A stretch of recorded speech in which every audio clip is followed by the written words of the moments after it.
It's Spoilerin time, folks. This is the show built on the back of Cordkillers. Cordkillers, like Atlas, carries around our ability to watch television shows and movies. And then when we watch them, we get to dance around on Atlas's back here on Spoilerin time and talk about what we watched. This week, we'll be talking about Hannibal, Season 2, Episode 11, Jupiter's Legacy, Season 1, Episode 2, and the classic movie, The Treasure of the Sierra Madre. I'm Tom Merritt. He's Brian Brushwood. Yeah, dude, it's Atlas's all the way down, and I guess we're going to start, with the Treasure of Sierra Madre? Let's start with the classic movie, The Treasure of the Sierra Madre. Badges, we don't need no stinking badges, is not the line, as it is said. But it does have the scene with the badges in it. And Brian, I'm curious how you felt when that classic scene came on and you're like, wait a minute, that's not what they say. You had warned me that this was the movie, and I had forgotten until we got to that moment. And as he was warming up to it, it was so fascinating because Bonnie watched it with me and she had no idea what to expect from this movie at all. And as it got closer and closer, you could see her drawing in breath as if to say, because he says, badges. And he says, we don't need badges. And he gets upset and you could see her drawing breath to say whatever the pop culture version of that line is. And then suddenly he says it. She's like, what? And I'm like, yeah, this is where it came from. Tom told me. Yeah, this is another Humphrey Bogart movie. Of course, that is a John Huston movie, and the old guy is Walter Huston, John Huston's father. No kidding. Didn't necessarily want to be in it, but he was like, yeah, okay, fine, John, you can't find anybody else, I'll do it. And to my way of thinking, I think he's the best one in the whole bunch. I mean, there's some really great performances. Bogart's is amazing, but I really love Walter Huston. Walter Huston blows everybody else away. His rapid fire delivery of dialogue, his in-universe perception, his explanation of everything. I almost never do this, but I looked up Walter Huston. He died 2 years after this movie was made. I assume it was one of his very last role. He is the star of this show. He is so present and in the world. He makes me believe in this crazy place. He's also the expert that guides them in how to find gold and how to respect the hills and all of this stuff. Bit of a surprise that Humphrey Bogart is a piece of garbage. This movie, the first 2/3 were super engaging at a very visceral, real level. They felt like Lonesome Dove to me. The last third, I did perceive that it became a bizarre Twilight Zone cartoon. It became kind of over the top. I don't want to say comical, but everybody became a caricature of themselves. But having said that, this was a fascinating watch. There's so many little things about this movie that I love and enjoy. One is that it was one of the first movies to be shot on location in the modern sense. In other words, they set it in Tampico, Mexico, and they went to Mexico and shot it. The idea had been, well, it'll be easier to shoot in Mexico because we won't have to spend money on sets. It ended up being way more expensive because they had to travel. This is probably the beginning of travel budgets in movie shoots as well. But it really makes the movie look so much better that you're in Mexico. You're in Tampico, walking around. You're out in the hillside around Mexico when you're doing the gold digging scenes. There are still some things that are done on the studio lot and the studio set, and they kind of, in a couple places, stick out. But for the most part, for being a black and white film, it looks gorgeous because of where they were able to shoot it. I think a couple other choices that will surprise people who've never seen a movie from 1948 in a long time is no subtitles when they're speaking Spanish. Oh my God, did I ever love that? Spanish. I just loved it. Like extended, and I know just barely enough, 2 years of high school Spanish to just say like, yeah, he's saying something about somebody sick, I think. And then to get the translation, oh, chef's kiss. I loved all of that. For the most part, with a couple of exceptions, including the boy who's selling the lottery tickets, I think, the Mexican characters are played by local people that they got from the Tampico area to play those parts. They like I said, they didn't translate it. Walter Houston doesn't speak Spanish, never spoke Spanish, memorized his lines phonetically when he's translating, never understood what anyone was saying in Spanish to him. Wow. Yeah. That's awesome. So, In fact, to the point where other like Spanish speaking actors on the set would come up to Walter and start talking to him in Spanish after a scene. And he'd have to be like, yeah, sorry, I don't really know any of that. I'm just saying it. Yeah. so they do some curious moves, and I wonder how much of it was an artifact of the time. First of all, It's at based on two, a book, by the way. So some of it's based on, probably the source material too, but go ahead. I mean, at 2 hours, it's a longer movie than I had expected. I had assumed everything before 1950 was 90 minutes at most. Um, the in the three act structure, they go out of their way to portray Humphrey Bogart as somebody down on their luck, and I forget the name of the other guy, Sam, I think, that he pairs with. But they show him as being fair when he goes and works for 3 weeks nonstop to build an oil derrick and then doesn't get paid, gets stiffed. They end up finding the guy. The guy jumps them. They're not even first to attack. The guy attacks them. They beat him up, and then they pull out his wallet and they only take the amount of money that they're owed, and they leave clearly a giant stack of bills for him. All of these things I took to be okay. This is kind of a Han Solo character, a thief with a heart of gold, that kind of thing. I I I I I I don't know how to fix any of this, but I didn't care for how quickly or how abruptly Humphrey Hmm. Bogart becomes just a cartoon. Right. Because Dobbs suddenly just goes crazy with paranoia, and I don't think that was well established. the idea I think that they're trying to get across is that Curtin and Dobbs, Curtin is the other guy, are just two fellow Americans who are down on their luck, and they throw in with Howard because Howard knows how to do the gold, and they both think they'll be fine.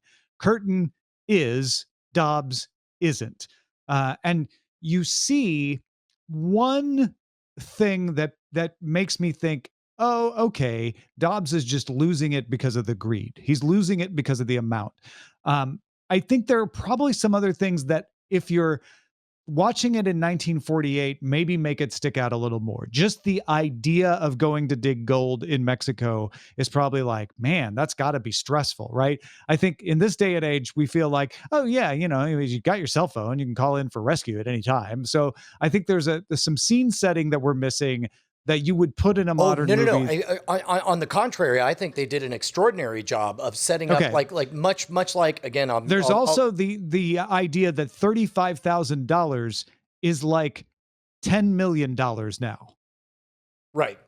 And so you've got to do that math in your head to make you realize, like, oh, that's a lot more money than Dobbs has ever seen before. The only time I feel like they do a good job is when they decide to leave. You see Dobbs relax. You see him become the Dobbs from Tampico again. And he's like, yeah, well, maybe we can just get out of here at 35,000. I guess that's fine. Like he stops being so greedy.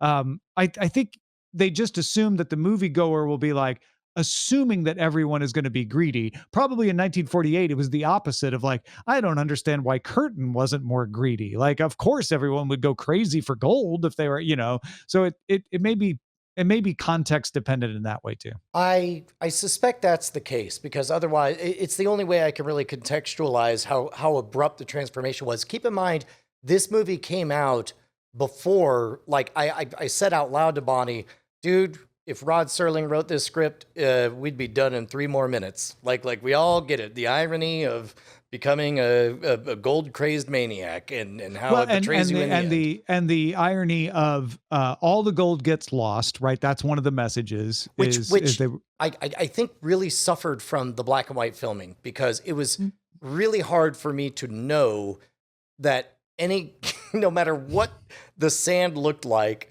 See, I I felt the other way about it, which was the black and white made it more realistic to me that the bandits would just throw it away because it wasn't gold. It uh was. It Yeah, was sand.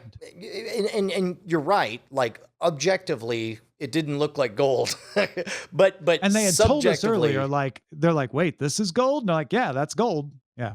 yeah,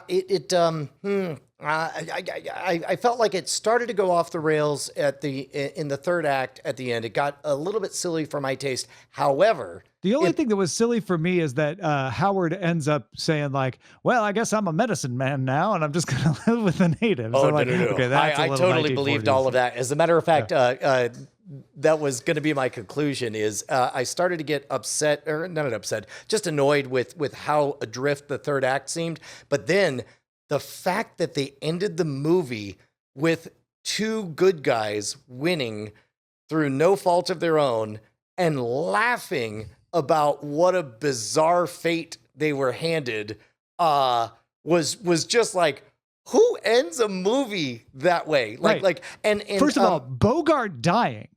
correct. Every movie attendee was like, "Wait, you killed Bogart?"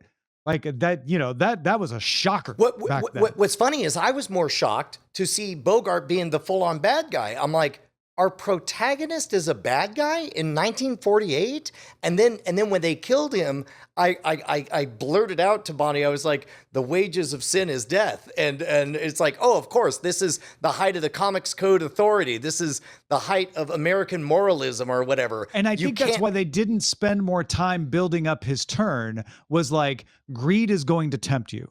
right. And you'll either be Dobbs and give into it, or you'll be Curtin and resist it, or you might be Howard and you have enough experience to keep it at arm's length. To understand that it's Yeah. all a big sham anyway. Which, by the way, I love the fact that Howard, his introduction is to be sitting on a couch and you're like, anyway, boys, you guys hear about gold? Gold makes you crazy. You always want gold. You're always going to betray your enemies. Anyway, stay away from gold fever. You guys want to look for gold? Yes, I do. I'm an expert in gold. Let me take you to the I mountains. can't help myself. I mean, it's all, but I bought it because he even says like, I shouldn't, but yeah, I just can't resist. He's so good. He's so good in this movie. I really, really enjoyed it.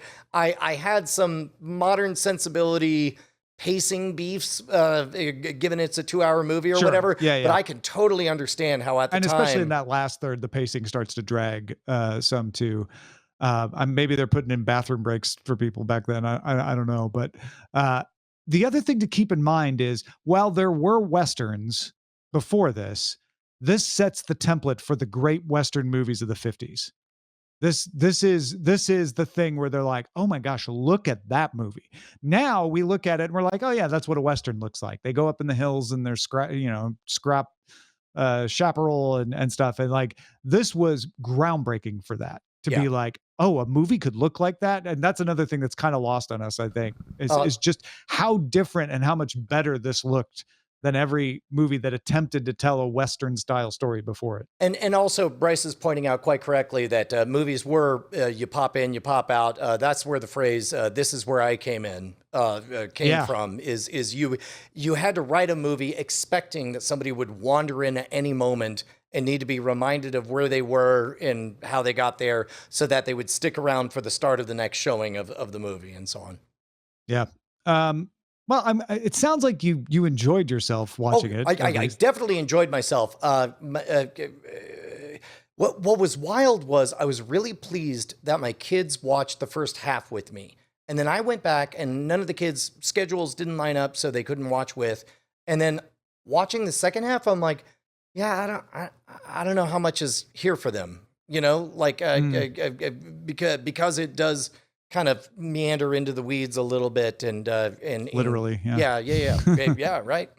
Although I did like what they did with injecting that fourth person in Cody, who ends up dying heroically in battle. They're like where they just that was another interesting choice is they decide to murder him. They're like, well, I guess we're gonna have to murder him. All right, well, it's just the way of the world out here in the West. Let's go murder him, boys. Grab your gun. I'm not real excited about it. And then they don't have to. Right? It's the opposite of what you would think is that they would resist murdering him. And then they'd have to save him or something, but instead it's the problem's taken off their hands. So. Well, and again, to go through all of that and to end up with the two good guys just laughing at fate's whims and essentially one of them saying, "Well, I'll go be beloved by this village. What say you go marry that dude's widow? Bye." Right. Like, Oh my gosh, yeah. go to Dallas. The 40s approach to like, well, what are you gonna do after that, Dobbs? What do you think? Boys, you better not think about women.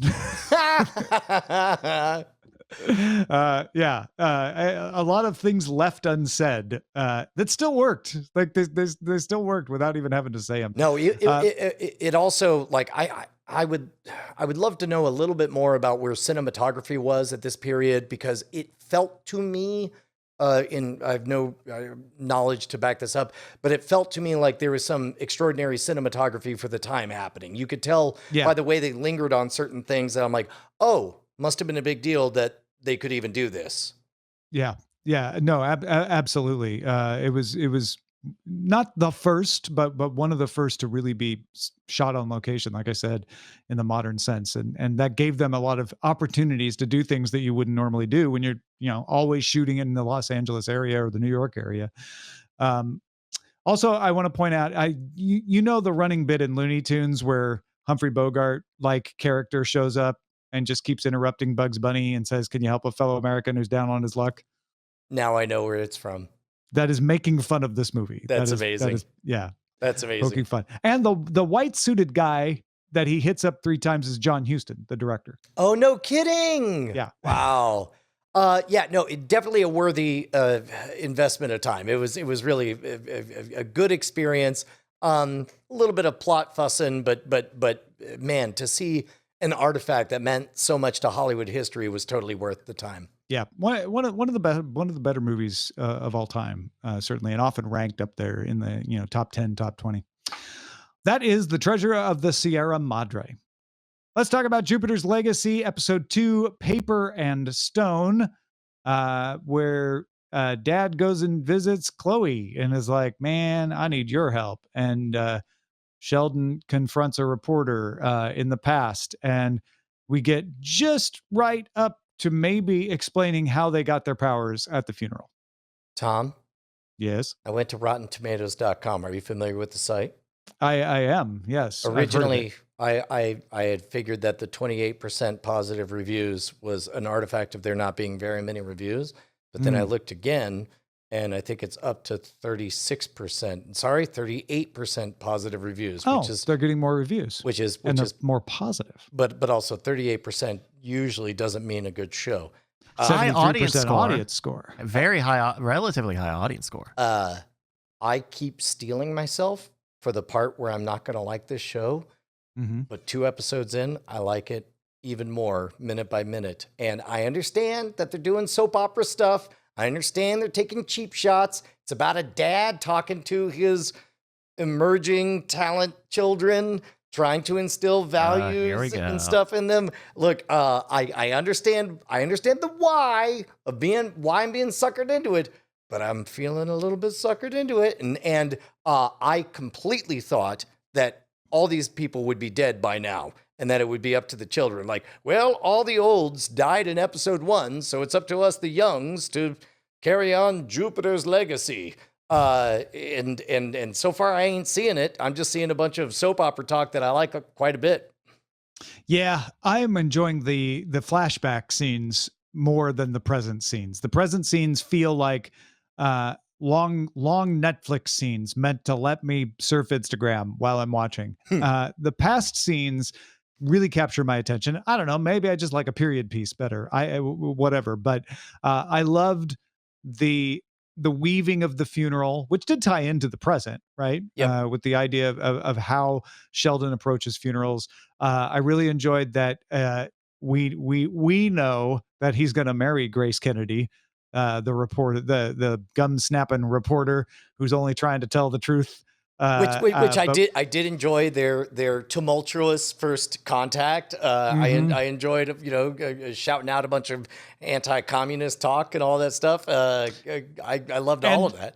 and the hospitalization, I was like, oh, so I guess people are just getting powers and he's one of them and stress brings it on or something. But then we see visions and voices and something about an island, and I'm like, oh, this is going to be more more interesting than that. This is not going to be as straightforward as, he gets hit by lightning and becomes Jupiter. So I'm up for that too. I'm definitely interested in the backstory for sure. I'm kind of interested in why there's a Black Star clone, but that just seemed to be dragged out. So I didn't get anything substantive on that this episode. Although I will say, seeing the real Black Star was a joy. That was a fun scene. The way he talked, the way he was just like, "What the hell is this? What's going on here? I don't get it." Like from that bulky figure or whatever. I enjoyed all of that. I assumed from episode 1's foreshadowing that there was going to be some some kind of government program, and they'd have to, pay a terrible price to get their powers or whatever. But Right. but it looks to me like it's something more organic that they're going to be at the right place at the right time. I don't know.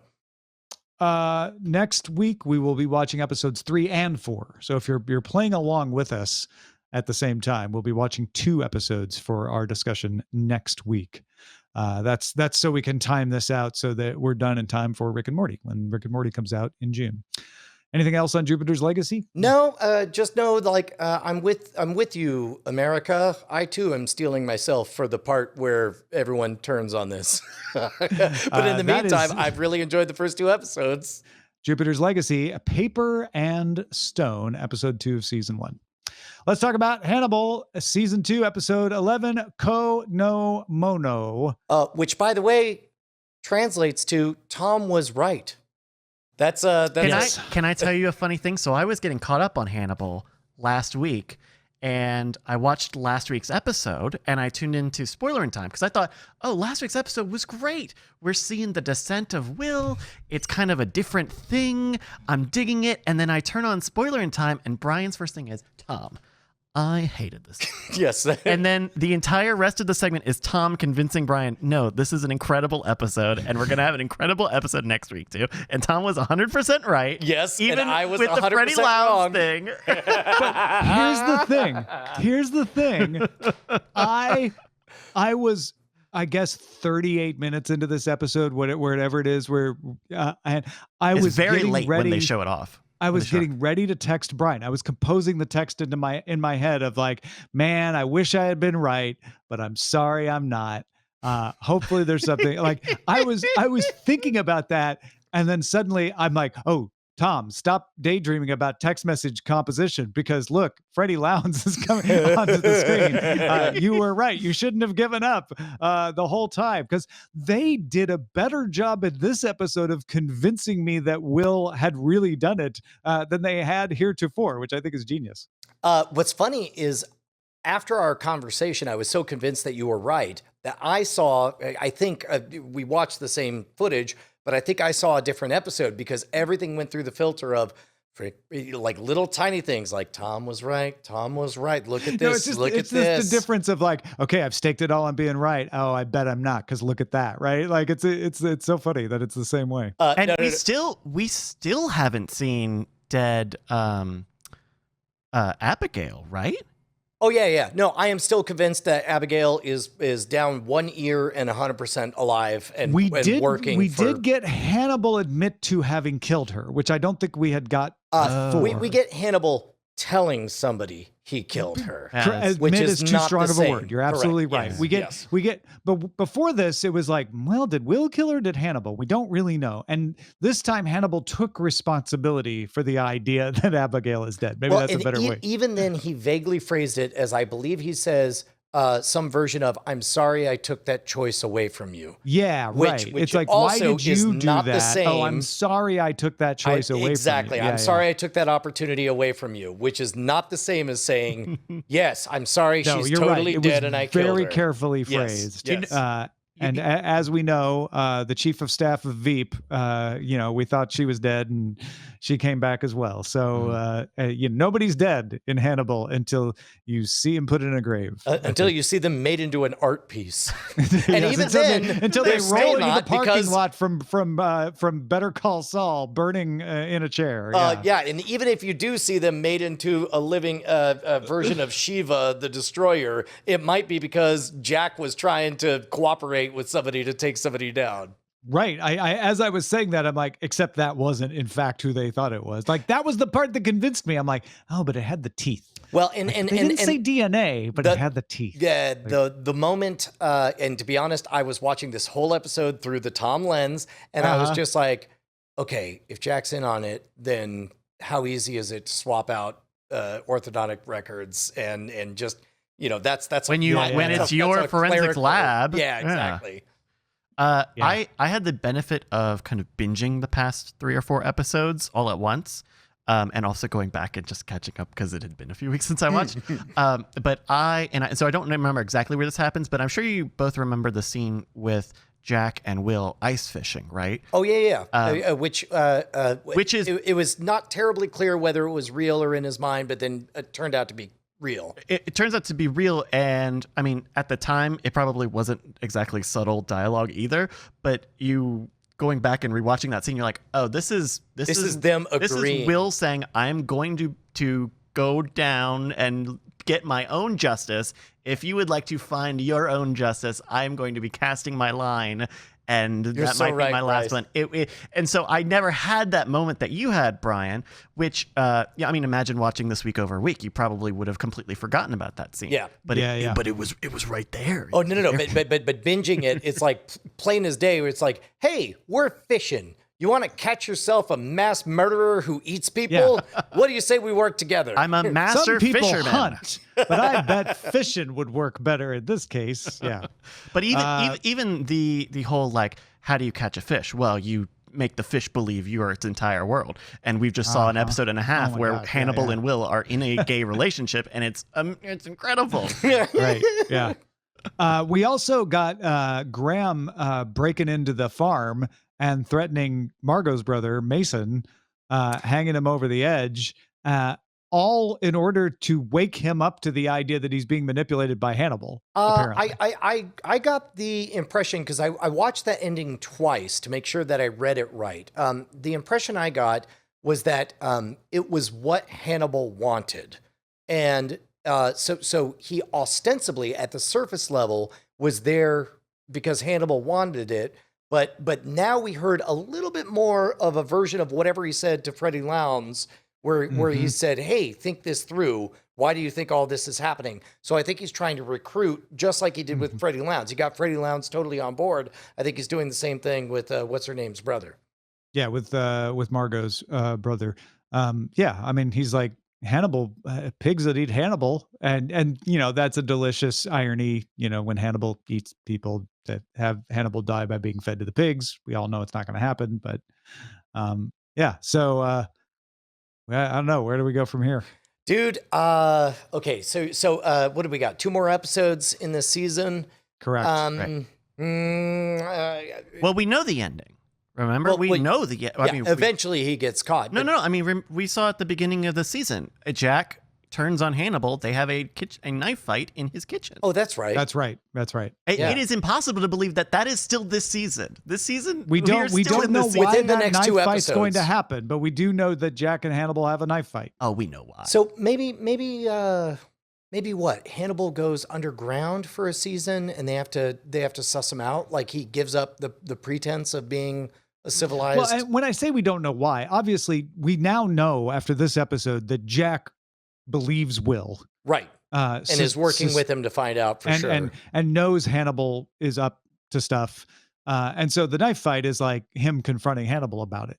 How we get there and why it happens and what Jack is going for is those are the blanks we still need to fill in. Yeah, because they're going very confidential in this information, right? I mean, he fooled the forensics lab, or they gave them Freddie Lowndes' dental records instead of saying, "Hey, let's say this is like he kept everyone out of the loop, including Alana, right? They like Right. Yep. The That's how we reason got get to to fi- see who Freddie finally is just alive is is at because a Jack breaking is like, point. well, Alana, you're getting too close to the truth. We better Right. show you what's up. and Alana, it's only Alana's passion that causes Jack to break and be like, okay, fine. Do you think Alana? Because we know Alana, out of everybody, Compromised. has a back history with Hannibal. Do you think that she lets up? Because I bet she is the leaky cup. I think she's the leaky cup. Here's what She I might think. not even know she's leaking, right? Like, like that moment where he smells her hand and discovers like, hey, have you been firing a gun? And she like knows enough to not try to fib to Hannibal because he's got the superpower of knowing the truth. So here's what I suspect. I suspect that the trap is perfect and that at the end of episode or season 2, by all rights, they should have Hannibal. But I believe you're right that Alana is the leaky cup, and just her knowing what's going on causes him to have the out to not escape into polite society where he wants to be, but instead underground. And he's truly like an unknown out there force in season 3. yeah. Oh my gosh. Well, we'll find out when we watch it for the next episode. That is Hannibal, season 2, episode 11. Once again, folks, if you're watching along with us, next week will be Jupiter's Legacy, episodes 3 and 4, Hannibal 212. We are scheduled to watch M.O.D.O.K. We'll tell you in After Talk and in the post on the website for sure about M.O.D.O.K. It may be all 10 eps. It may not. We got to figure that out. But that's coming up next week. Thank you for supporting us. Patreon.com/Cordkillers. It makes it possible for us to do these shows for you. And we will spoil you again next week.